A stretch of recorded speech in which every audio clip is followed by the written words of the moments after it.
اعوذ باللہ من الشیطان الرجیم بسم اللہ الرحمن الرحیم الحمدللہ الحمدللہ نحمدہ ونستعینہ ونستغفرہ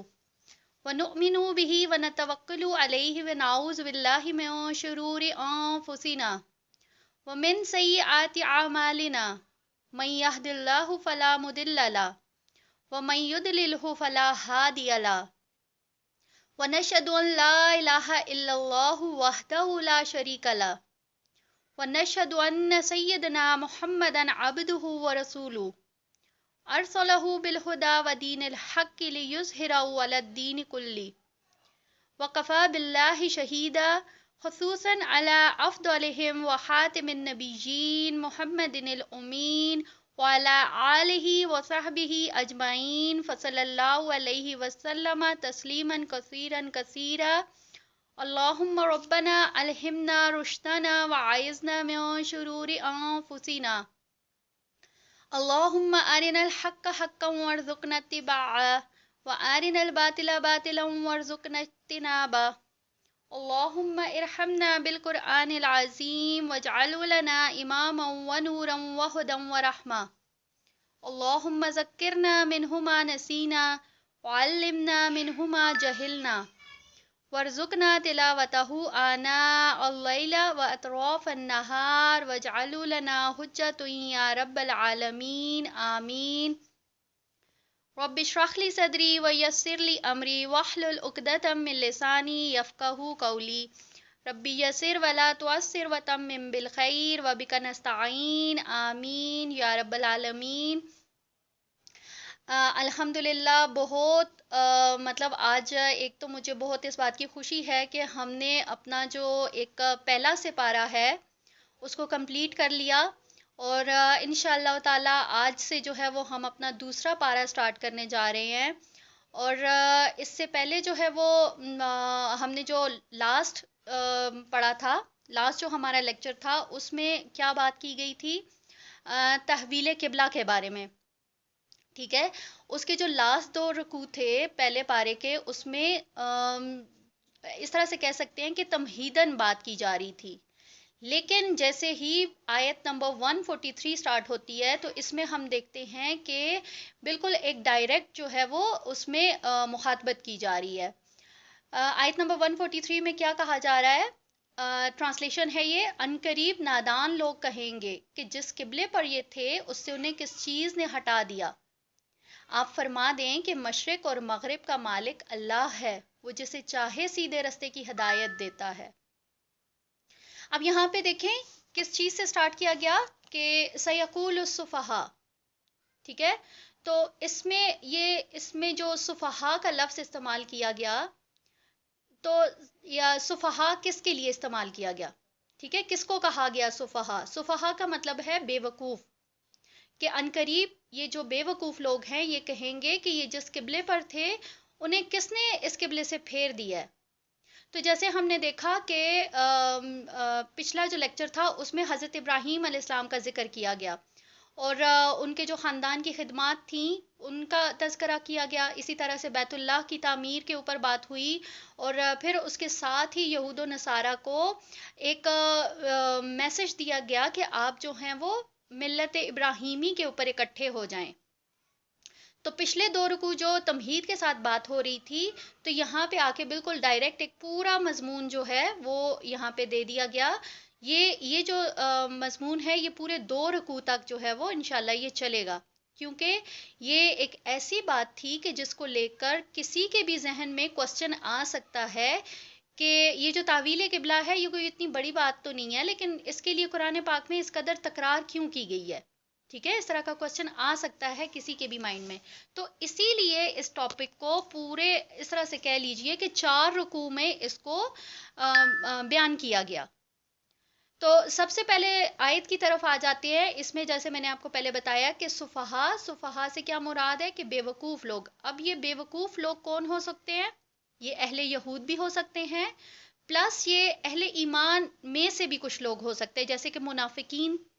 کیونکہ ہم یہ بات جانتے ہیں کہ منافقین جو تھے وہ چھوٹی چھوٹی باتوں کو لے کر جو ہے تو وہ ایک ہائپ کریٹ کر لیا کرتے تھے کہ یہ اس کے پیچھے کیا وجہ ہے، اور کیا ہوتا تھا کہ مطلب ان کی جو انٹینشنز ہوتی تھیں وہ جو صحیح دین ہوتا ہے یا جو دین کی ایک جو ظاہری شکل ہوتی ہے نا اس کے اوپر ان کا سارا دھیان ہوتا تھا، جبکہ حالانکہ ہونا یہ چاہیے کہ آپ جو عبادت کر رہے ہیں ہمیں اس عبادت کی روح کو سمجھنا چاہیے، تو اس بات کے اوپر کسی کا بھی دھیان نہیں جاتا، اور یہ جو بات ہے کہ دین کا جو اصل مقصد ہے اس کی طرف توجہ بہت کم لوگوں کی جاتی ہے۔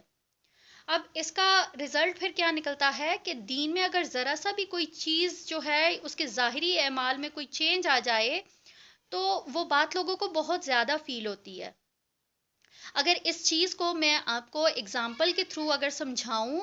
تو جیسے کہ آپ دیکھتے ہوں گے کہ مطلب اگر کوئی حنفی قبیلے کا حنفی فرقے کا اگر کوئی بندہ اگر مسجد میں ان کی مسجد میں اگر کوئی رفع الیدین کرے، ٹھیک ہے، تو لوگ اس کو گھور گھور کے دیکھنا شروع ہو جاتے ہیں کہ یہ کیا کر رہا ہے، یہ تو ہمارے یہ چیز ہمارے لیے جائز نہیں ہے یا الاؤ نہیں ہے یا کچھ اس طرح کا ہوتا ہے نا۔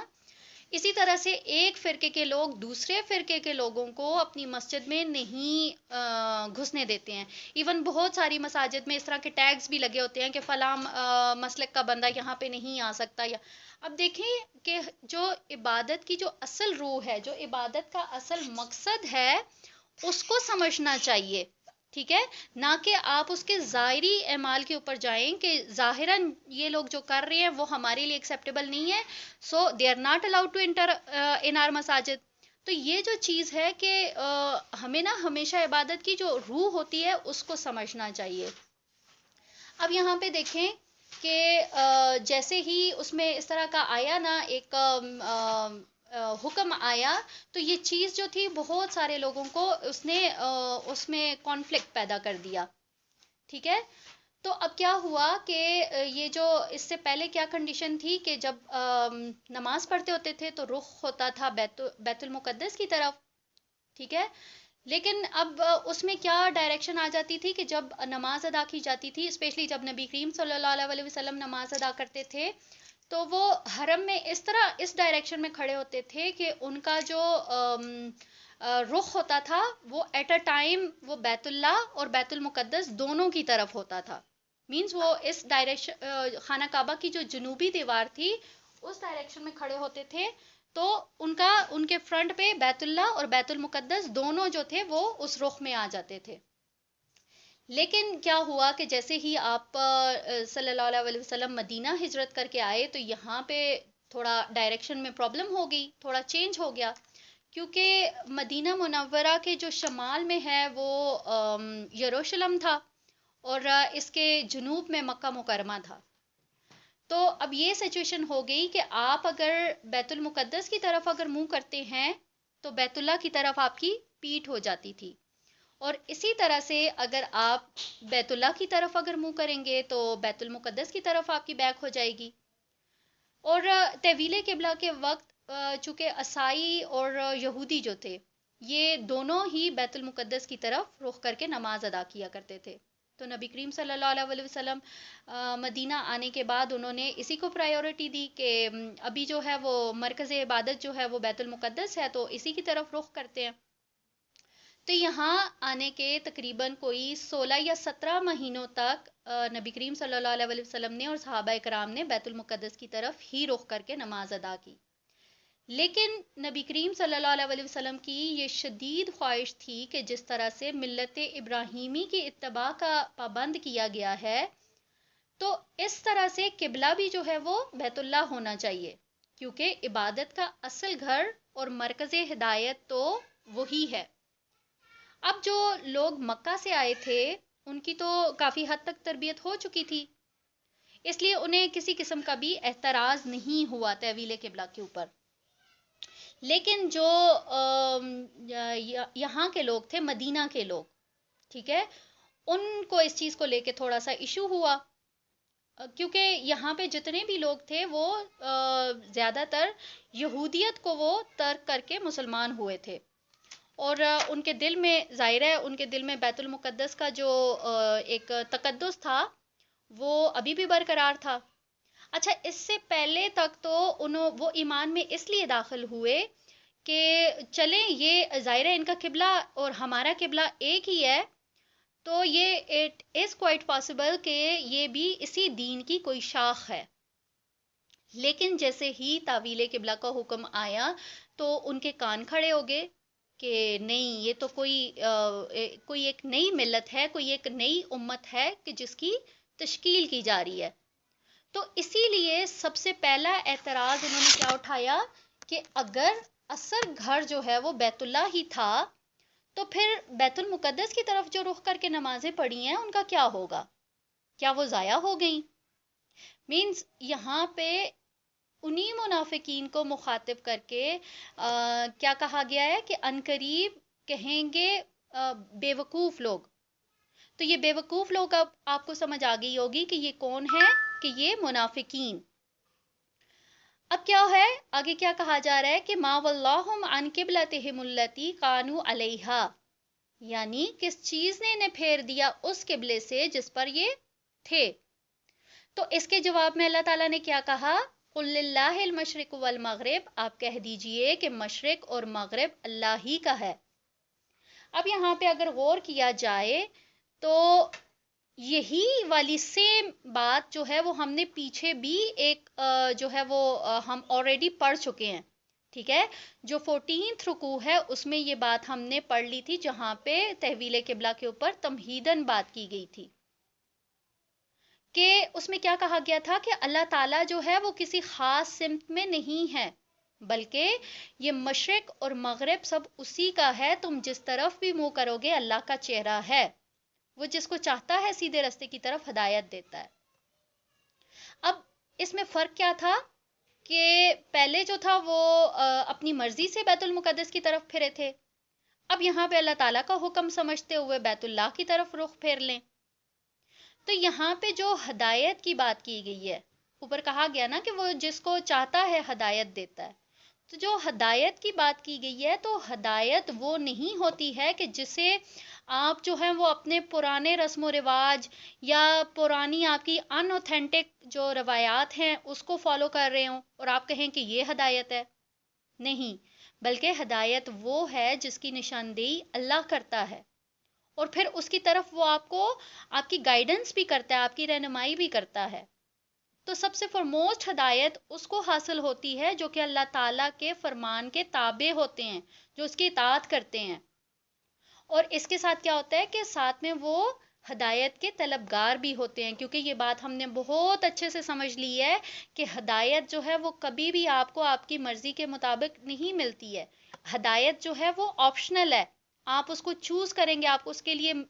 کوشش کریں گے تبھی وہ آپ کو حاصل ہوگی، ٹھیک ہے؟ اسی طرح سے آیت نمبر 143 ہے، اور اس طرح ہم نے تمہیں امت وسط بنایا تاکہ تم لوگوں پر گواہ ہو اور رسول تم پر گواہ ہو۔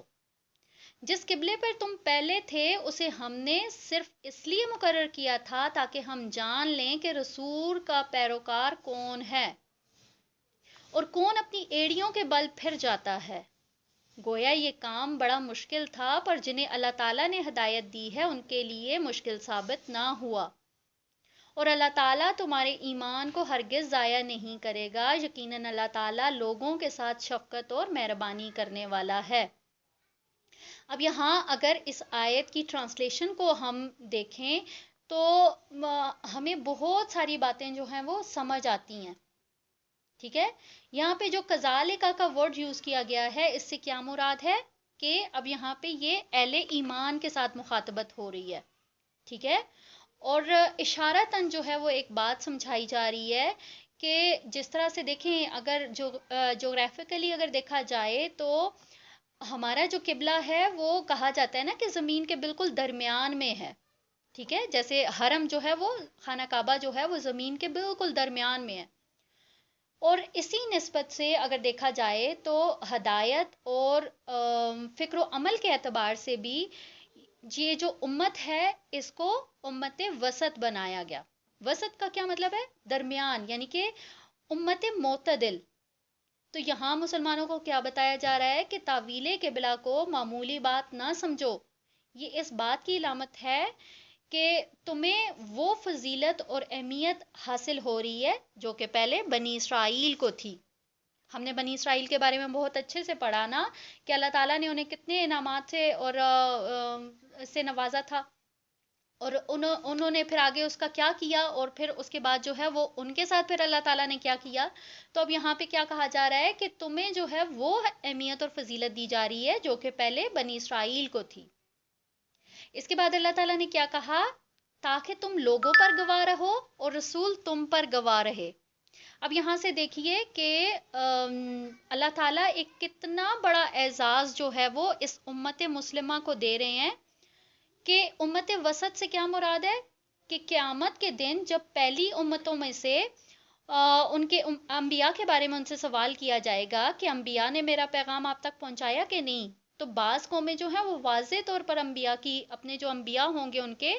ان کی وہ ان کی کوششوں کی نفی کر دیں گے،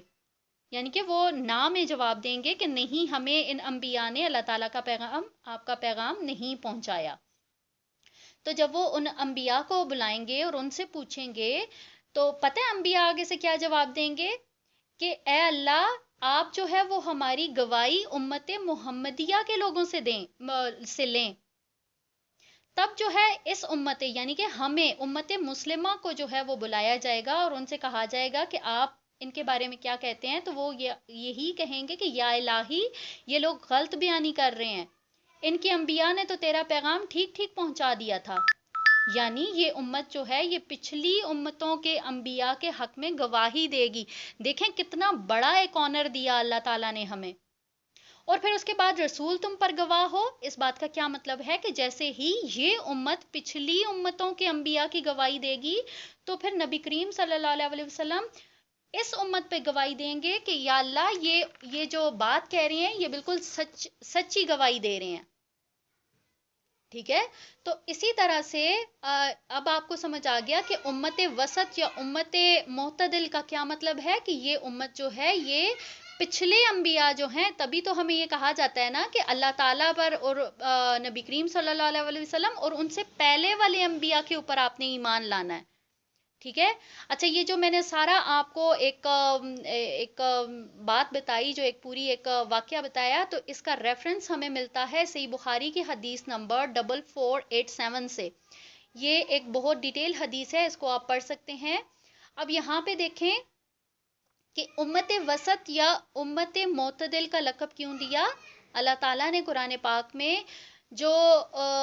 بنی اسرائیل کے جو ان کے انعامات تھے، جو ان کی فضیلت تھی، وہ سارا جو ہے وہ ان کو بیان کیا۔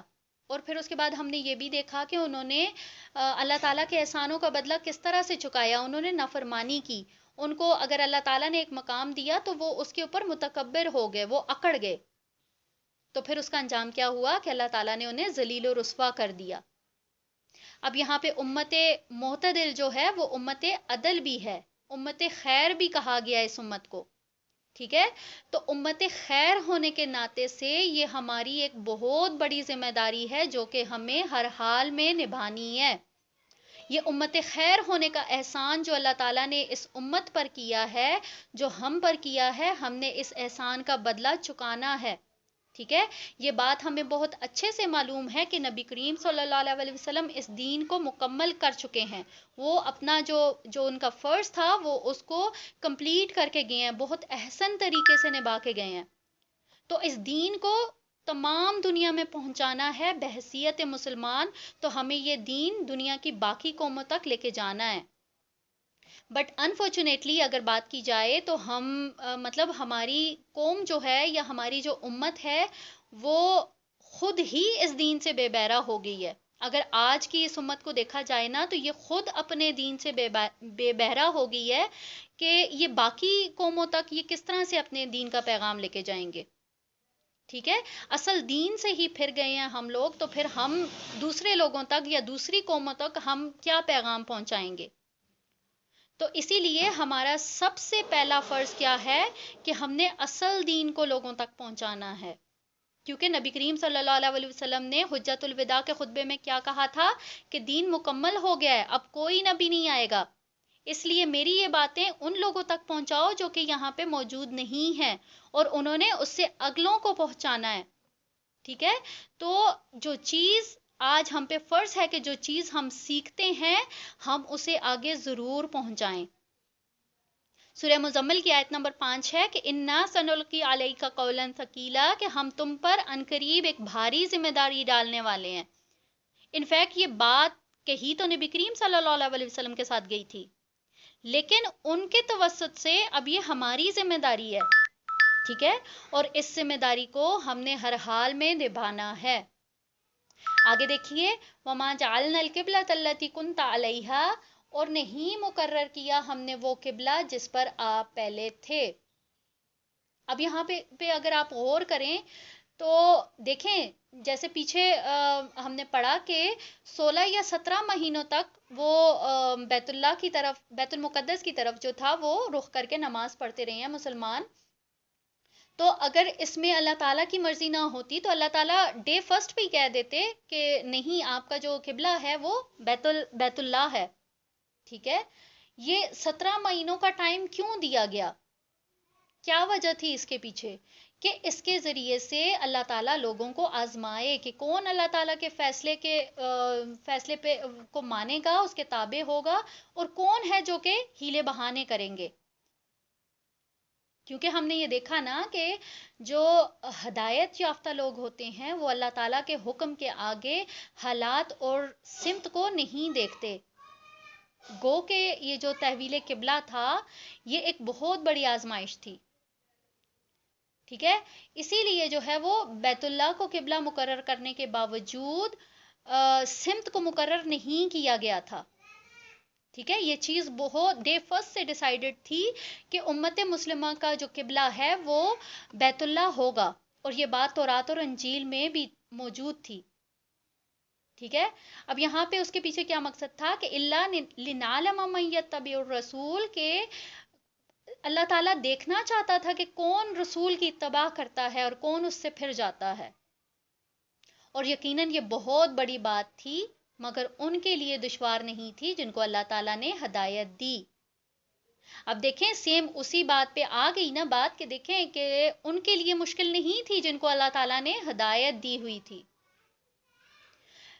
دیکھیں جیسے اب یہ تحویل جو قبلہ تھا یہ مشکل مرحلہ تو تھا،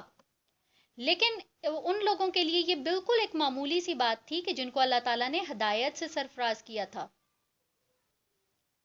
اب آگے کیا کہا اللہ تعالیٰ نے کہ اور اللہ ہرگز وما کان اللہ لیضیع ایمانکم، کہ اللہ ہرگز تمہارے ایمان کو ضائع نہیں کرنے والا ہے۔ تو ایمان کو ضائع کرنے والا نہیں، اس سے کیا مراد ہے؟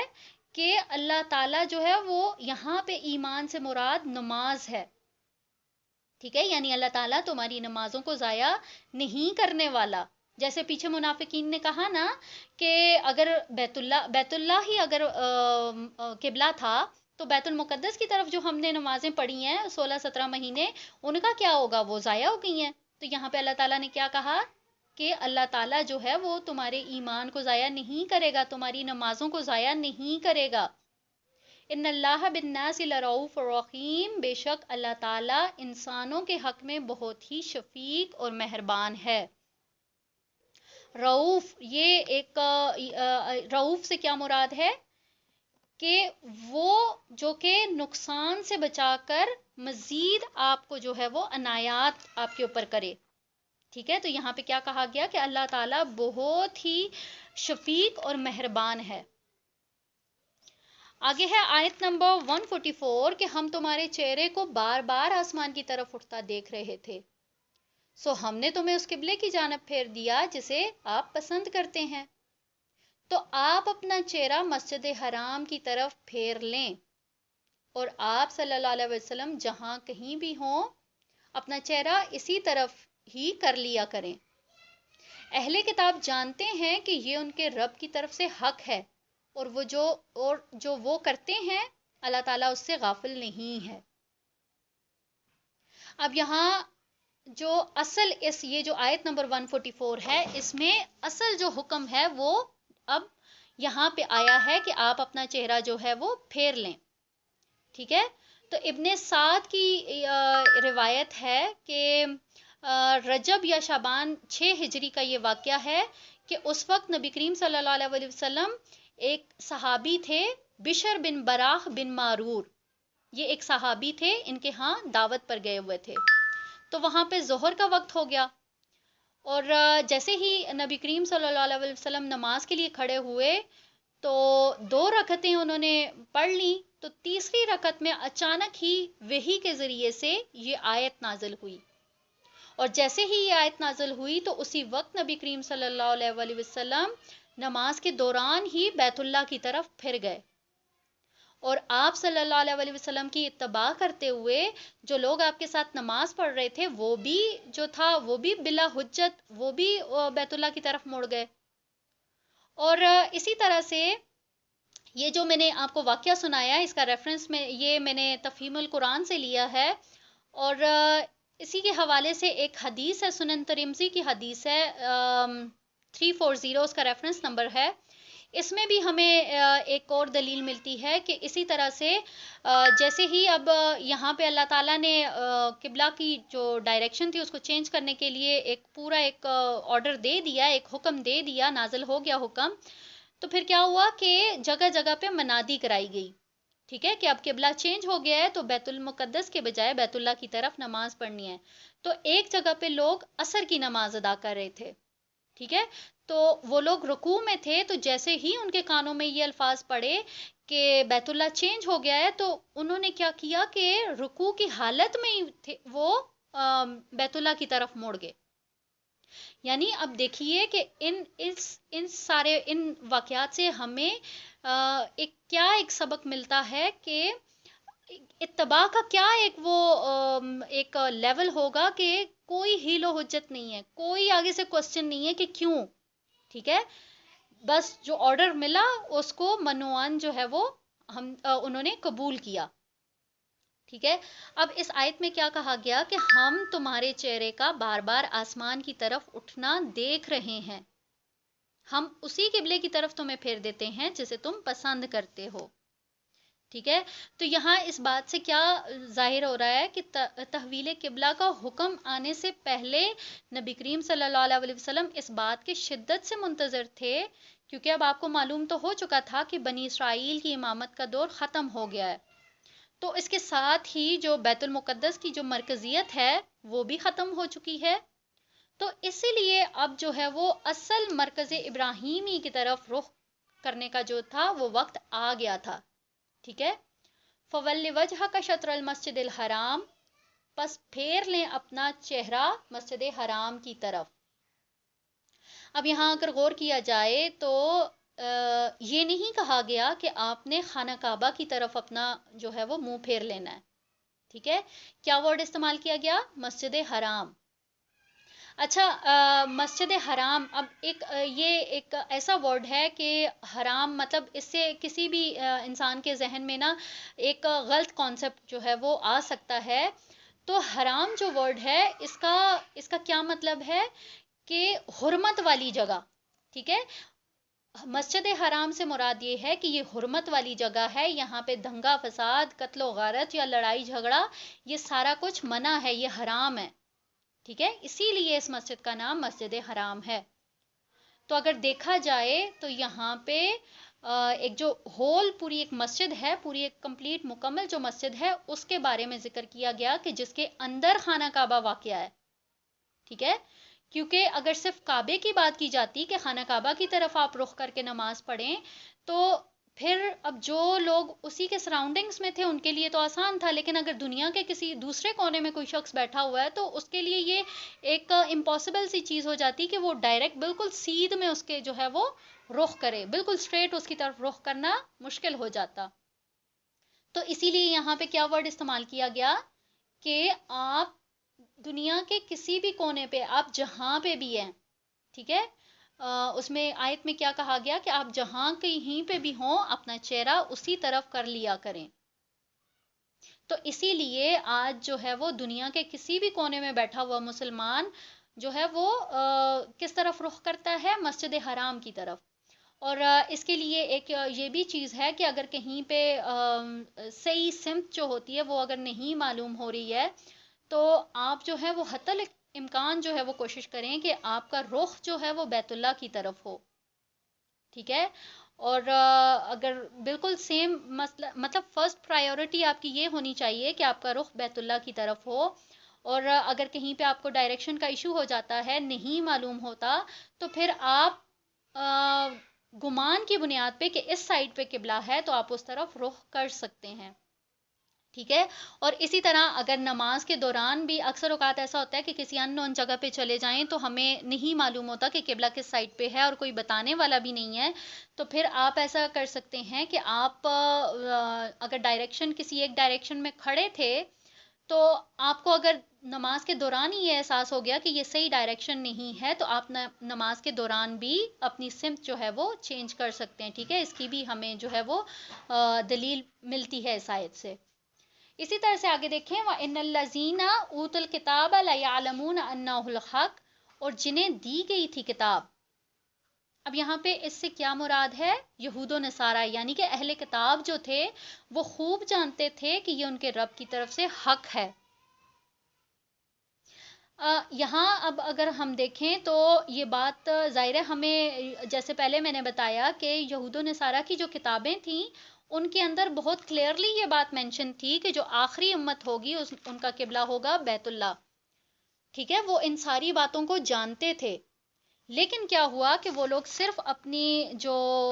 ایک حقیقت جاننے کے باوجود بھی انہوں نے اعتراض کیا، حق کو چھپا لیا، تو اللہ تعالیٰ کیا کہہ رہے ہیں کہ اللہ تعالیٰ ان کی ان تمام باتوں سے غافل نہیں ہے،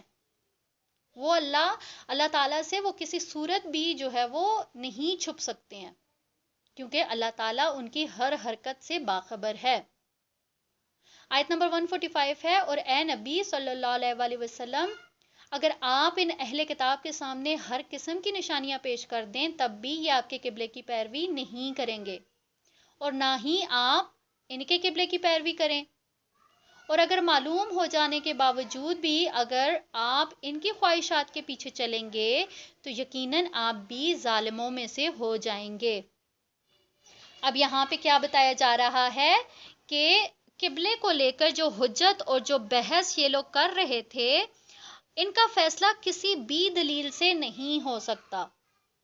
کیونکہ یہ تعصب اور ہٹ درمی کا شکار ہیں، یہ کسی صورت بھی نبی کریم صلی اللہ علیہ وسلم کی بات نہیں مانیں گے، کوئی بھی دلیل جو ہے ان کو دی جائے یہ اس کو نہیں ایکسپٹ کریں گے، ٹھیک ہے؟ یہ اپنی آپس کی ضد ہے جس کو یہ پکڑے ہوئے ہیں، اور ایسا بھی ممکن نہیں ہے کہ اگر یہ نہیں مانتے تو پھر نبی کریم صلی اللہ علیہ وسلم ان کے قبلے کی پیروی کریں، کیونکہ اگر دیکھا جائے تو ہم نے یہ بات بہت اچھے سے پچھلی آیات میں پڑھی ہے کہ بظاہر تو بیت المقدس کو یہ اپنا جو تھا وہ قبلہ مانتے تھے، لیکن بیت المقدس کے اندر جا کے یہ لوگ اپنی ڈائریکشنز چینج کر لیتے تھے، ٹھیک ہے؟ یہ بات ہم نے بہت اچھے سے پڑھی تھی کہ یہود جو ہوتے تھے وہ ہیکل سلیمانی کی طرف اپنا رخ کرتے تھے، اور عیسائی جو تھے وہ حضرت مریم علیہ السلام کے حجرے کی طرف اپنا رخ کرتے تھے۔ تو دیکھا جائے تو قبلے کو لے کر تو ان کے اپنے اندر تضاد ہے، تو یہ کسی بھی چیز کوئی بھی اگر ان کو دلیل دی جائے تو یہ اس سے یہ ایگری نہیں ہوں گے، تو پھر نبی کریم صلی اللہ علیہ وسلم کیسے ایکسپیکٹ کر سکتے ہیں کہ یہ مسلمانوں کے قبلے پر ایگری ہو جائیں گے؟ جب یہ اپنے قبلے پر جو ہیں وہ ایگری نہیں ہے تو یہ نبی کریم صلی اللہ علیہ وسلم کے قبلے کے اوپر کیسے یہ لوگ ایگری ہو سکتے ہیں؟ تو بھلے آپ ان کو کوئی بھی دلیل دے دیں یہ اس کو نہیں مانیں گے۔ وَلَئِنِ اتَّبَعْتَ أَهْوَاهُمْ مِن بَعْدِ مَا جَاءَكَ مِنَ الْعِلْمِ، اب یہ جو ورڈز ہیں یہ نبی کریم صلی اللہ علیہ وسلم کے لیے یہاں پہ استعمال کیے گئے، کیا کہا گیا کہ باوجود اس کے کہ آپ کے پاس حکم آ چکا ہے اور آپ کو ان ساری باتوں کا علم ہو چکا ہے، اگر پھر بھی آپ ان کی خواہشات کی پیروی کرتے ہیں تو یقیناً آپ بھی ظالموں میں سے ہوں گے۔ اب دیکھیں یہاں پہ کیا کہا گیا ہے کہ یہ بات تو بالکل اٹل ہے کہ نبی کریم صلی اللہ علیہ وسلم کبھی بھی اللہ تعالیٰ کے فیصلے کے برعکس نہیں جا سکتے تھے، ٹھیک ہے؟ اور اہل کتاب جو تھے وہ یہاں پہ پھر بھی مطلب اہل کتاب جتنی بھی ان کو دلیلیں دے دیں، جو کچھ بھی وہ کہیں، لیکن نبی کریم صلی اللہ علیہ وسلم یہ پاسبل ہی نہیں تھا کہ وہ اللہ تعالیٰ کے حکم کے خلاف جائیں، ٹھیک ہے؟ لیکن پھر بھی یہاں پہ نبی کریم صلی اللہ علیہ وسلم کو ایک تنبیہ کی گئی کہ اگر آپ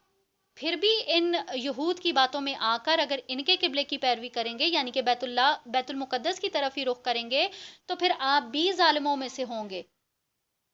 ٹھیک ہے؟ یہاں پہ کیا کہا گیا؟ خواہشات کی پیروی، کیا ورڈ استعمال کیا گیا؟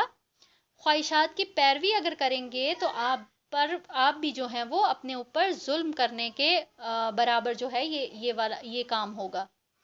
تو خواہشات کی پیروی جو ہے، یہ اگر اس کو دیکھا جائے تو یہ ایک ایسا بنیادی مسئلہ ہے کہ جس میں پڑھ کے انسان بالکل تباہ و برباد ہو جاتا ہے۔ اسی لیے نبی کریم صلی اللہ علیہ وسلم نے فرمایا کہ عنقریب میری امت میں ایسی قومیں ظہور پذیر ہوں گی کہ خواہشات ان میں ایسے سما جائیں گی جیسے باولے کتے کے کاٹنے سے لاحق ہونے والی بیماری انسان کی رگ رگ میں سرایت کر جاتی ہے، ٹھیک ہے؟ انسان کے اندر خواہشات جو ہیں وہ ایسے پلتی ہیں، ایسے وہ بڑھتی ہیں کہ جس طرح سے اگر کسی کو کوئی وہ پاگل کتا کاٹ لے تو جتنی تیزی سے وہ اس کے جو جرمز ہوتے ہیں وہ انسان کے جسم میں، اس کے خون میں شامل ہوتے ہیں، تو اس سے بھی کئی زیادہ یہ خواہشات انسان کے جسم میں شامل ہیں۔ اچھا، اس بات کی دلیل ہمیں مسند احمد کی حدیث نمبر 12416 سے ملتی ہے، ٹھیک ہے؟ اب دیکھیں آگے ہے ہمارے پاس آیت نمبر 146 کہ جنہیں ہم نے کتاب دی وہ تو اسے پہچانتے ہیں جیسے کہ وہ اپنے بیٹوں کو پہچانتے ہیں، بلا شبہ ان کی ایک جماعت حق کو جاننے کے باوجود بھی اس کو چھپا لیتی ہے۔ اب یہاں اگر دیکھیں تو اہل کتاب سے کون مراد ہے؟ یہود و نصارہ۔ تو یہ جو یہود و نصارہ تھے یہ نبی کریم صلی اللہ علیہ وسلم کی نبوت کو ایسے پہچانتے تھے جس طرح سے وہ اپنی حقیقی اولادوں کو پہچانتے ہیں۔ دیکھیں یہ تو ایک بات ہے نا کہ ہزاروں کے میلے میں بھی انسان اپنی اولاد کو پہچان لیتا ہے، تو سیم اس چیز کو کوٹ کیا گیا، اس کو ریلیٹ کیا گیا ہے یہود و نصارہ کے ساتھ کہ وہ اس قدر وہ پہچانتے تھے، ان کی کتابوں میں اتنی ڈیٹیل تھی کہ انہوں نے جیسے ہی نبی کریم صلی اللہ علیہ وسلم نے نبوت کا دعویٰ کیا تو انہیں یہ یقین ہو گیا کہ یہی آخری نبی ہیں، ٹھیک ہے؟ لیکن کیا تھا کہ انہوں نے ماننے سے انکار کر دیا۔ سنن نسائی کی حدیث ہے 4083، حضرت صفوان بن اسال کہتے ہیں کہ ایک یہودی نے اپنے ساتھی سے کہا کہ مجھے اس نبی کے پاس لے چلو، تو اس نے کہا اسے نبی نہ کہو، وہ خوش ہو جائے گا۔ تو جب وہ دونوں رسول اللہ صلی اللہ علیہ وسلم کے پاس آئے تو انہوں نے کیا کیا؟ ایک آیات بینات تھی نا، ہم نے پیچھے پڑھا بینہ کے بارے میں، ٹھیک ہے؟ تو انہوں نے کیا کیا؟ اس یہودی نے کیا کیا؟ نبی کریم صلی اللہ علیہ وسلم سے سوال کیا، کیا آپ آیات بینات جو ہیں ان کے بارے میں کیا جانتے ہیں؟ تو جب نبی کریم صلی اللہ علیہ وسلم نے ان کو جواب دے دیا تو جیسے ہی ان دونوں نے یہ سنا تو فوراً ہی نبی کریم صلی اللہ علیہ وسلم کے ہاتھوں اور پاؤں کو انہوں نے بوسہ دیا اور فرمایا کہ ہم گواہی دیتے ہیں کہ آپ ہی جو ہیں وہ نبی ہیں۔ تو رسول اللہ صلی اللہ علیہ وسلم نے فرمایا کہ پھر تمہیں کون سی چیز روک رہی ہے میری اتباع کرنے سے؟ تو انہوں نے جواب دیا کہ داؤد علیہ السلام نے یہ دعا کی تھی کہ نبوت انہی کے خاندان میں رہے، لیکن اگر ہم نے آپ کی اتباع کی تو ہمیں یہودی قتل کر دیں گے۔ دیکھیں کیسے کہہ رہے ہیں کہ ہمیں یہ معلوم ہے کہ آپ ہی نبی ہیں، لیکن اگر ہم آپ کی اتباع کریں گے تو جو یہودی ہیں وہ ہمیں قتل کر دیں گے۔ یہ کمپلیٹ ایک حدیث ہے، اس کو آپ ضرور ریڈ کیجئے کہ اس سے آپ کو اندازہ ہوگا کہ یہود جو تھے وہ کس قدر ایک بغض رکھتے تھے نبی کریم صلی اللہ علیہ وسلم کے ساتھ۔ اور پھر اسی طرح سے ہے کہ دیکھیں نبی کریم صلی اللہ علیہ وسلم کی نبوت پہ تو انہیں کوئی شک نہیں تھا کیونکہ وہ اچھی طرح سے جانتے تھے کہ یہی آخری نبی ہیں، لیکن جو ان کا بغض تھا، جو ان کا ڈر تھا، جو ان کا حسد تھا، اسی کی وجہ سے وہ نبی کریم صلی اللہ علیہ وسلم کا انکار کرتے تھے۔ اب اسی حدیث کے اندر ہمیں حضرت صفیہ بنت حی جو کہ امہات المومنین میں سے تھی، ان کے بھی والد کا قصہ ملتا ہے۔ تو ایسا نہیں تھا کہ یہ یہود و نصارہ نبی صلی اللہ علیہ وسلم کو نہیں پہچانتے تھے، ٹھیک ہے، یہ صرف جو تھے ان کو پہچانتے تو تھے، لیکن یہ صرف اپنی انا اور جو ان کا اپنا باطل عقیدہ تھا یہ اس کو چھوڑنے کے لیے تیار نہیں تھے۔ اسی طرح دیکھیں آگے آیت نمبر 147 ہے حکم ربک، حق وہی ہے جو کہ آپ کے رب کی طرف سے ہے، تو آپ ہرگز شک کرنے والوں میں سے نہ بنیں۔ اب یہاں دیکھیں دوبارہ سے نبی کریم صلی اللہ علیہ وسلم کے ساتھ مخاطبت ہو رہی ہے، لیکن اگر غور کیا جائے تو یہ تعویل عام میں اگر اس کو دیکھیں تو یہ امت مسلمہ کے ساتھ مخاطبت ہے کہ نبی کریم صلی اللہ علیہ وسلم کے حوالے سے یا تحویل قبلہ کے حوالے سے کوئی بھی شک شبہ جو ہے وہ اپنے قریب نہ آنے دو، کیونکہ یہی حق ہے تمہارے پروردگار کی طرف سے۔ آیت 148 ہر ایک کے لیے ایک سمت ہے جس کی طرف وہ رخ کرتا ہے، اور پس تم نیکیوں کی طرف سبقت کرو تو جہاں بھی تم ہوگے اللہ تمہیں پا لے گا، یقیناً اللہ تعالیٰ ہر چیز پر قادر ہے۔ چاہے کوئی بھی مذہب ہو، ٹھیک ہے، کوئی بھی دنیا میں کسی بھی قسم کا کوئی بھی اگر مذہب ہے تو ان کی عبادت کے لیے کوئی نہ کوئی ایک ڈائریکشن ضرور ہوتی ہے جس کو وہ فالو کرتے ہیں۔ جس طرح سے یہود و نصارہ کے لیے بھی ایک ڈائریکشن تھی کہ ایک مشرق کی طرف رخ کرتا تھا تو ایک مغرب کی طرف، سیم اسی طرح سے مسلمانوں کے لیے بھی ایک ڈائریکشن کو متعین کیا گیا اور کیا کہا گیا کہ جہاں کہیں بھی ہو بیت اللہ کی طرف رخ کرنا ہے۔ اور پھر اس کے بعد اگلا کیا حکم دیا گیا کہ نیکیوں میں سبقت کرنا ہے۔ نیکیوں میں سبقت کرنے سے کیا مراد ہے کہ جو بھی حکم اللہ تعالیٰ کی طرف سے آئے، ٹھیک ہے، اسے احتراز کیے باوجود، اس کے اوپر حیل و حجت کرنے کے بغیر آپ نے اس کو ایکسیپٹ کرنا ہے، ٹھیک ہے۔ اب جیسے تحویل قبلہ کا آیا حکم تو کسی نے بھی اعتراض نہیں کیا، ٹھیک ہے، سوائے منافقین کے۔ جو صحابہ اکرام تھے، جو ہدایت یافتہ تھے، کسی نے بھی انکار نہیں کیا۔ ہم نے پیچھے حدیث میں دیکھا نا کہ جیسے ہی حکم آیا تو جیسے نبی کریم صلی اللہ علیہ وسلم نے ڈائریکشن چینج کی تو سیم ان کو فالو کرتے ہوئے صحابہ اکرام نے بھی ڈائریکشن چینج کر لی۔ تو انکار کس نے کیا؟ حیل و حجت کس نے کی؟ منافقین اور یہود نے۔ اور اسی طرح سے جب ہم نے وہ پیچھے عصر میں بھی دیکھا کہ عصر میں کچھ لوگ نماز پڑھ رہے تھے تو انہوں نے بھی اسی طرح سے وہ اس کو کر لیا۔ تو یہاں پہ اتباع کا ایک پہلو دیکھیے کہ انہوں نے یہ نہیں سوچا کہ چلیں اب ہم نے نماز شروع کر لی ہے، اس کو کمپلیٹ کرتے ہیں، اگلی والی آیت میں جو ہے وہ ہم دوبارہ سے نیت جب کریں گے تو ہم بیت اللہ کی طرف منہ کر لیں گے، ٹھیک ہے۔ تو یہاں سے ہمیں یہ نیکیوں میں سبقت کرنے کی ایک اگزامپل ملتی ہے کہ جب بھی، جہاں بھی،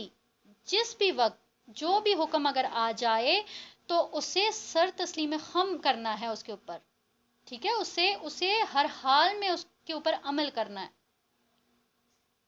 کیونکہ اس کے پیچھے کیا ہوتا ہے، جو ہدایت والے لوگ ہوتے ہیں ان کو یہ پتا ہوتا ہے کہ یہ حکم جو ہے یہ ہمارے اللہ کی طرف سے ہے، یہ رسول اللہ صلی اللہ علیہ وسلم کی طرف سے ہے۔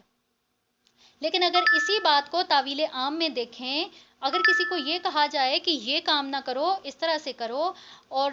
یا پھر اس کو کوئی اگر دلیل بھی دے دیں، کوئی حدیث بھی پیش کر دیں، کچھ بھی کر دیں، لیکن پھر بھی جو ہے نا آگے سے انکار کا کہیں نہ کہیں پہ پہلو نظر آ جاتا ہے کہ نہیں، ہم تو ساری زندگی اس طرح سے کرتے رہے ہیں، اب ہم کس طرح سے اس چیز کو وہ ایکسیپٹ کر لیں۔ اور اکثر تو یہ بھی آگے سے آنسر ملتا ہے کہ ہم تو ساری زندگی ایسے ہی کرتے آئے ہیں، اب تم نے آ کر جو ہے وہ ایک نیا دین جو ہے وہ اس کو انٹروڈیوس کروا رہے ہو یا کوئی ایک نئی کہانی ڈال رہے ہو۔ نعوذ باللہ، مطلب یہ کچھ اس طرح کی سٹیٹمنٹس ہیں جو کہ ہمیں ہماری ڈیلی لائف میں سننے کو ملتی ہیں۔ تو دیکھیں قرآن اور حدیث کی روشنی میں اگر کوئی بات بتائی جاتی ہے اور پھر اس کے بعد جو ہے وہ اگر لوگ ہیلے بہانے نکالتے ہیں، پھر دیکھیے یہ پھر وہ والی چیز تو نہ ہوئی نا کہ نیکیوں میں سبقت کرنے والی بات۔ تو یہاں سبقت کا جو لفظ استعمال کیا گیا تو سبقت سے کیا مراد ہے کہ سبقت کرنے والوں کا اجر ان کا کیا ہوتا ہے کہ جس طرح سے وہ کسی حیل و حجت کے بغیر، کسی بہانے کے بغیر، کسی اعتراض کے بغیر بات کو قبول کر لیتے ہیں نا، اس کے اوپر عمل کرتے ہیں، ٹھیک ہے، وہ کہیں پہ بھی یہ نہیں سوچتے کہ ہمارے آباء و اجداد نے یہ کام نہیں کیا تو ہم بھی نہیں کریں گے. ٹھیک ہے، کوئی نئی چیز اگر ان کو حدیث کی روشنی میں قرآن سے اگر اس کو دلیل ملتی ہے تو وہ اس کو ایکسیپٹ کر لیتے ہیں. تو ان کے لیے اللہ تعالیٰ جو ہے وہ کیا کر رہے ہیں، کیا کہہ رہے ہیں کہ یہ لوگ جس طرح سے بغیر حیل و حجت کے نیکیوں میں سبقت کرتے ہیں، اسی طرح سے آخرت میں بھی جو ہے وہ اللہ تعالیٰ انہیں سابقون الاولون میں شمار کرے گا، جو کہ بغیر حساب کتاب کے جنت میں جائیں گے. ان اللہ علی کل شیء قدیر، کیونکہ اللہ تعالیٰ ہر چیز پر قادر ہے. آیت نمبر 149 ہے، اور جہاں کہیں سے نکلیں اپنا چہرہ مسجد حرام کی طرف کر لیا کریں. آپ کے رب کی طرف سے یہی حق ہے، اللہ تعالیٰ اس سے بے خبر نہیں جو تم کرتے ہو. سیم یہی والی بات ہے وہ آگے 150 میں بھی کہی جا رہی ہے کہ جس جگہ سے تم نکلو اپنا چہرہ مسجد حرام کی طرف پھیر لیا کرو، اور جہاں کہیں پہ تم ہو اپنا چہرہ نماز کے وقت اسی طرف کر لیا کرو، تاکہ لوگوں کے لیے تم پر حجت نہ رہے، سوائے ان لوگوں کے کہ جنہوں نے ان میں سے ظلم کیا، اور تم ان سے نہ ڈرو بلکہ مجھ سے ڈرو، تاکہ میں اپنی نعمت تم پر پوری کروں،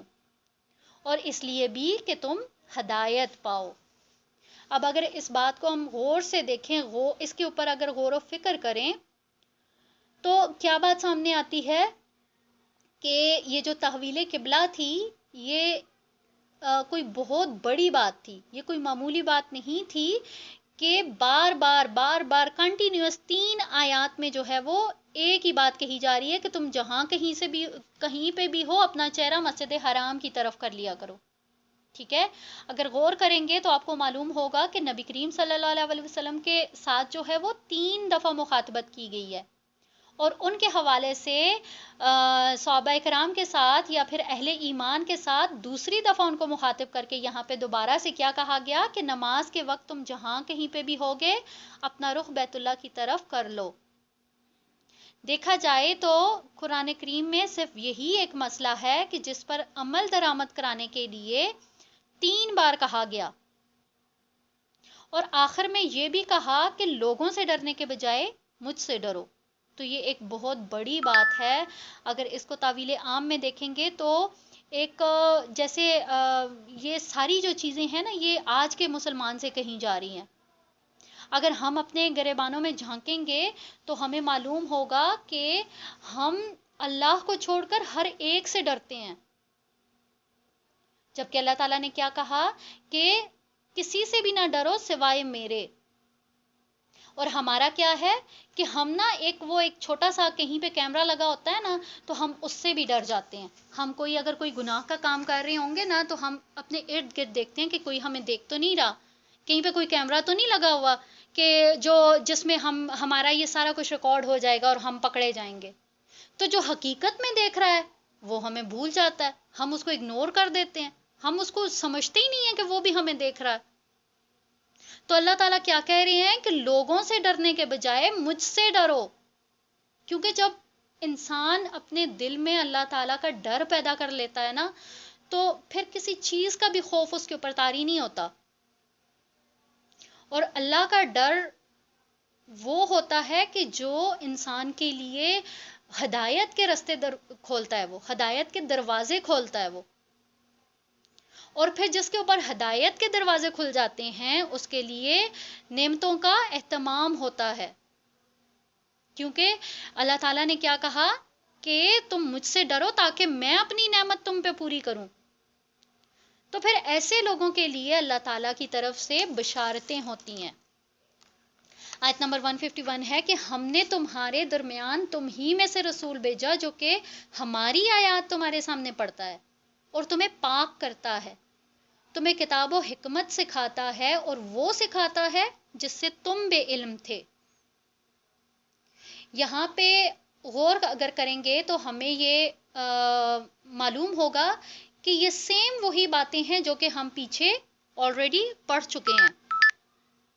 کہاں پہ پڑھی ہم نے؟ جب حضرت ابراہیم علیہ السلام اور حضرت اسماعیل علیہ السلام بیت اللہ کو تعمیر کر رہے تھے تو انہوں نے دعا کی تھی. ٹھیک ہے، اس کی تعمیر کرتے ہوئے انہوں نے دعا کی تھی، اور پھر انہی کی وہ جو دعا تھی وہ 3000 سالوں کے بعد نبی کریم صلی اللہ علیہ وسلم کی صورت میں اللہ تعالیٰ نے قبول کی۔ تو یہاں اس آیت کو اور جو پچھلی جو آیت تھی آیت نمبر 129، اگر اس کو جمع کیا جائے تو جو حضرت اسماعیل علیہ السلام کی دعا کیا تھی کہ اے ہمارے رب، ہم میں سے انہی میں سے، مطلب جو ان کے جو امت تھی، انہوں نے کہا کہ انہی میں سے ایک رسول بھیج جو کہ انہیں تیری آیات سنائے، انہیں کتاب و حکمت کی تعلیم دے اور انہیں پاک کرے۔ لیکن اگر یہاں اس آیت میں آیت نمبر 151 میں آپ اس کو اسی دعا کو اگر دیکھیں گے تو اللہ تعالیٰ نے اس دعا کو تھوڑا سا چینج کر دیا، ٹھیک ہے؟ وہاں پہ پہلے تعلیم کی بات کی گئی تھی، بعد میں تزکیے کی بات کی گئی تھی کہ ان کا اندر پاک ہو، تو بات تو وہ بھی غلط نہیں تھی، ٹھیک ہے؟ لیکن یہاں اسی دعا کو اللہ تعالیٰ نے تھوڑا سا موڈیفائی کیا ہے، اور اللہ تعالیٰ نے کیا کہا کہ اللہ تعالیٰ نے نا اس آیت میں آپ دیکھیں، جیسے اس میں کیا کہا جا رہا ہے کہ وہ یہ جو رسول ہے یہ آپ کے سامنے آیات پڑھتا ہے، پھر وہ تمہیں پاک کرتا ہے، اور پھر وہ تمہیں حکمت اور کتاب سکھاتا ہے۔ یہاں پہ کیا ہوا کہ تزکیے کی بات جو ہے وہ پہلے آ گئی، اور اس کے پیچھے کیا وجہ ہے؟ کیونکہ جب تک انسان کا دل پاک نہیں ہوگا اس کی نیت صاف نہیں ہوگی، اور پھر اگر اس کی نیت صاف نہیں ہوگی تو اس پر کتاب یعنی کہ یہ جو قرآن ہے یا اس سے جو حکمت جو ملتی ہے وہ کبھی بھی اس کے اوپر اثر نہیں کرے گی، اس کے لیے مفید نہیں ہوگی۔ تو اگر آپ کی نیت میں فطور ہے تو یہ کتاب کبھی بھی آپ کا تزکیہ نہیں کر سکتی ہے۔ کیا ہوگا کہ آپ مزید گمراہ ہو جائیں گے،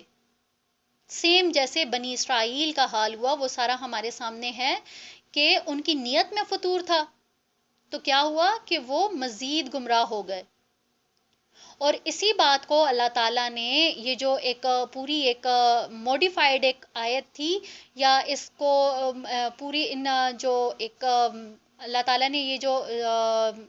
ہمارے سامنے یہ بتایا کہ پہلے آیات اور پھر تزکیہ اور پھر اس کے بعد جو ہے وہ تعلیم ہے، تو اسی چیز کو اللہ تعالیٰ نے آگے سورہ آل عمران اور سورہ جمعہ میں بھی انڈوز کیا ہے، ٹھیک ہے؟ اسی ترتیب کو اللہ تعالیٰ نے مد نظر رکھا ہے۔ اب جیسے پچھلی آیت میں ہم نے دیکھا کہ اللہ تعالیٰ نے کیا فرمایا کہ مجھ سے ڈرو تاکہ تمہیں ہدایت حاصل ہو، تو خوف خدا کے بغیر آدمی ہدایت کبھی بھی نہیں حاصل کر سکتا، اور ہدایت کے لیے سنت رسول اور جو تعلیم نبوت ہے وہ بہت لازمی ہے۔ اسی سے کیا ہوگا کہ اگر ان ساری سنت رسول کے اوپر اگر عمل کرتے ہیں تو کوئی بھی ایک انڈیویجول ہے، یعنی کہ انفرادی طور پر بھی اور اجتماعی طور پر بھی جو ہے وہ آپ کی یہ کامیابی کا راز ہے۔ اور یہی جو ہے وہ نبی کریم صلی اللہ علیہ وسلم کی بعثت کا بھی مقصد تھا کہ ان تینوں چیزوں کو آپ جو ہے وہ اپنی زندگی میں اپلائی کریں۔ تو اگر ان تینوں کیٹیگریز کی اگر بات کی جائے تو اگر ان کو انڈیویجولی اگر ڈیفائن کیا جائے تو سب سے پہلے ہم دیکھتے ہیں کہ تلاوت قرآن پاک کیا ہے، اس سے کیا مراد ہے۔ تو اللہ تعالیٰ کے جو ارشادات ہیں، جو اس کے احکامات ہیں، ان سے آگاہ ہونا، اور قرآن پاک کے جو ظاہری اور باطنی آداب ہیں وہ سیکھنا، ان پر عمل کرنا، اور یہ سارا جو ہے یہ تلاوت قرآن ہے۔ تو نبی کریم صلی اللہ علیہ وسلم نے تلاوت قرآن کے جتنے بھی آداب تھے وہ سارے اپنے رب سے سیکھے اور پھر وہ تمام صحابہ کو پہنچائے۔ تو جو حضرت ابراہیم علیہ السلام کی دعا تھی کہ وہ لوگوں کو آیات پڑھ کر سنائے، اور نبی کریم صلی اللہ علیہ وسلم نے اس کتاب کے جو احکامات تھے اور جو اس کے آداب تھے وہ ہر چیز سے جو ہے وہ لوگوں کو روشناس کیا۔ یہ چیز بھی ہم بہت اچھے سے جانتے ہیں کہ مسجد نبوی کے اندر باقاعدہ عورتوں اور مردوں کے لیے تعلیم کا سلسلہ موجود تھا۔ اسی طرح سے جو دوسری کیٹیگری بیان کی گئی وہ کیا تھا؟ تزکیہ نفس۔ تو انسان کا علم کتنا ہی اہم اور اعلیٰ کیوں نہ ہو، اس وقت تک اس سے مقاصد حاصل نہیں کیے جا سکتے ہیں جب تک آپ کی تربیت ان اصولوں کے مطابق نہ ہو۔ اب اسی بات کو ہم اگزامپل کے تھرو اگر سمجھیں تو جیسے ایک ڈاکٹر ہوتا ہے، اس نے 4 یا 6 سالوں کے اندر اپنی وہ ڈگری اس نے کمپلیٹ کی، تو جب تک وہ اس ڈگری کے اکارڈنگ یا جو ایجوکیشن اس نے حاصل کی ہے اس کے اکارڈنگ اگر اپنی ٹریننگ نہیں لے گا تو اس کی ڈگری بیکار ہے، اور اس کی ظاہر ہے اس کی تربیت کی جائے گی، اس کی ٹریننگ کی جائے گی، وہ تب بھی تو ایک قابل ڈاکٹر بن کر سامنے آئے گا نا۔ تو تربیت جو ہوتی ہے، تربیت کے لیے سب سے ضروری ہے کہ انفرادی اور اجتماعی طور پر اس طرح کا ماحول بنایا جائے، کیونکہ جو ایک فرد ہوتا ہے اس کی اصلاح کے بغیر ہم پوری قوم کی اصلاح نہیں کر سکتے، یہ بالکل امپاسبل ہے۔ تو اسی لیے نبی کریم صلی اللہ علیہ وسلم نے انہی اصولوں کو مد نظر رکھتے ہوئے لوگوں کی انفرادی اور اجتماعی اصلاح کی، اور عام لوگ اور ان کے ساتھ صحابہ کرام کی اصلاح فرمائی، اور تب ہی کہیں جا کر ایک ایسی جماعت وجود میں آئی کہ جس کی مثال ہمیں دنیا میں نہیں ملتی ہے۔ اور اسی طرح سے اگر تعلیم کتاب اور حکمت کی بات کی جائے تو تعلیم کتاب سے کیا مراد ہے؟ باقاعدہ طور پر قرآن مجید کے جو اسرار ہیں، جو اس کے احکامات ہیں، ان کو سمجھنا۔ تو انسان کبھی بھی کسی علم میں مہارت نہیں حاصل کر سکتا جب تک وہ کسی استاد سے یا کسی بھی اس علم کے ماہر سے کنسلٹ نہ کرے۔ لیکن نبی کریم صلی اللہ علیہ وسلم نے کس سے سیکھا؟ اللہ تعالیٰ سے، ٹھیک ہے، ڈائریکٹ انہوں نے اللہ تعالیٰ سے سیکھا، کیونکہ یہ بات ہم بہت اچھے سے جانتے ہیں کہ نبوت سے پہلے نبی کریم صلی اللہ علیہ وسلم کا شمار امیون میں سے ہوتا تھا، آپ لکھنا پڑھنا نہیں جانتے تھے، تو جو کچھ بھی آپ نے سیکھا وہ اللہ تعالیٰ سے سیکھا۔ تو اسی لیے ایک عام انسان کے لیے بہت ضروری ہے کہ وہ جتنا بھی قرآن کو سمجھنے کی کوشش کرتا ہے اتنا ہی عبور اسے نبی کریم صلی اللہ علیہ وسلم کی احادیث پر بھی ہونا چاہیے، کیونکہ قرآن اور حدیث ہی مکمل علم ہیں۔ اگر دیکھا جائے تو علوم میں سب سے اعلیٰ اور دنیا اور آخرت میں مفید ترین علم جو ہے وہ قرآن اور سنت کا علم ہے۔ آج دنیا میں کتنی ایجوکیشنز، ہر طرح کی ایجوکیشن ہے، لیکن ان سارے اس چیزوں میں سب سے جو اعلیٰ علم ہے وہ کیا ہے؟ قرآن و سنت کا علم ہے۔ اور اسی طرح سے حکمت کے بارے میں بہت سے مفسرین کی رائے ہے کہ حکمت جو ہے وہ قرآن کریم سے فہم و فراست، اس میں سے عدل و انصاف، حقیقت اور سچائی تک پہنچنا اور دین کی سمجھ بوجھ حاصل کرنا، حکمت اس کو کہتے ہیں، ٹھیک ہے۔ اور کچھ مفسرین کے اکارڈنگ حکمت جو ہے وہ رسول اللہ صلی اللہ علیہ وسلم کی سنت اور ان کی احادیث ہیں۔ تو کیونکہ سنت اور احادیث سے ہی ہمیں پتہ چلتا ہے کہ قرآن کریم کے جو آیات ہیں ان کا کیا مطلب ہے، ٹھیک ہے، کہ نبی کریم صلی اللہ علیہ وسلم کی تعلیم و تربیت اور ان کا جو تزکیہ نفس تھا وہی تھا کہ جس کی وجہ سے ہم نے سورہ بقرہ کے شان نزول میں پڑھا تھا کہ یہ جو قوم تھی، یہ جو اہل مکہ تھے، یہ جاہل قوم تھے، لوٹ مار کرنے والی قوم تھی، ایک دوسرے کے جان و مال کے دشمن ہوتے تھے، لیکن یہ نبی کریم صلی اللہ علیہ وسلم کی تعلیم کی ہی بدولت اسی قوم میں سے بہت بڑے بڑے معلم اور راہبر نکلے، عزتوں کے محافظ وہ لوگ بنے۔ تو ان سب کے پیچھے کیا ریزن تھا؟ علم، تعلیم اور کتاب کی تعلیم، یعنی کہ قرآن کی تعلیم۔ آیت نمبر 152 ہے کہ پس تم مجھے یاد کرو، میں تمہیں یاد کروں گا، میرا شکر ادا کرو اور ناشکری نہ کرو۔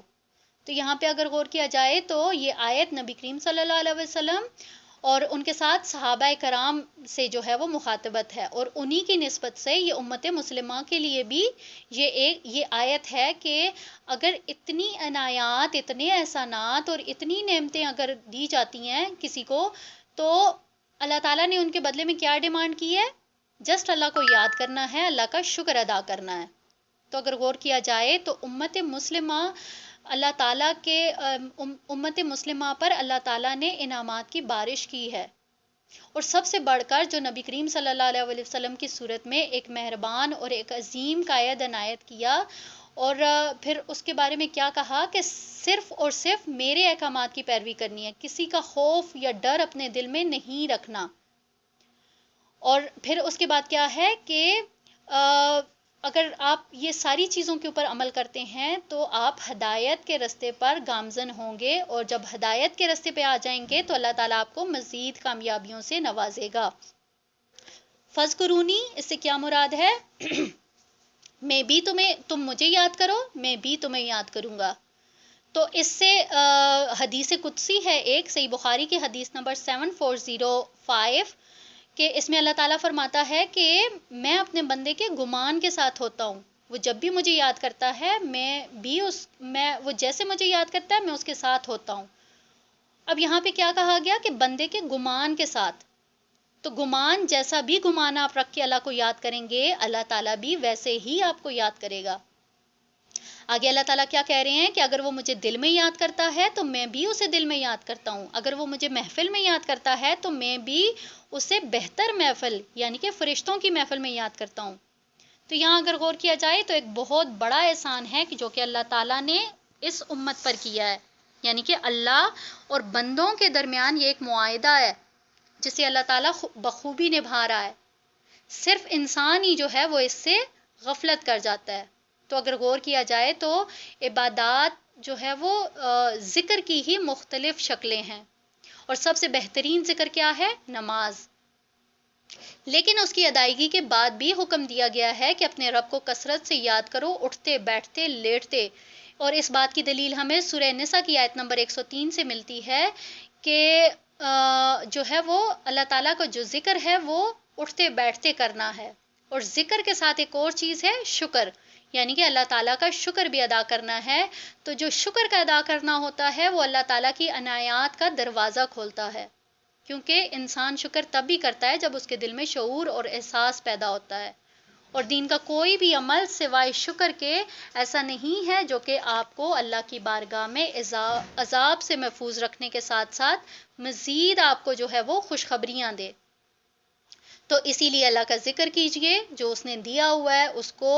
جو اس نے دے دیا، جو اس نے لے لیا، ہر چیز پہ جو ہے وہ آپ نے اللہ تعالیٰ کا شکر ادا کرنا ہے، کیونکہ اللہ تعالیٰ شکر گزار بندوں کا قدردان ہے۔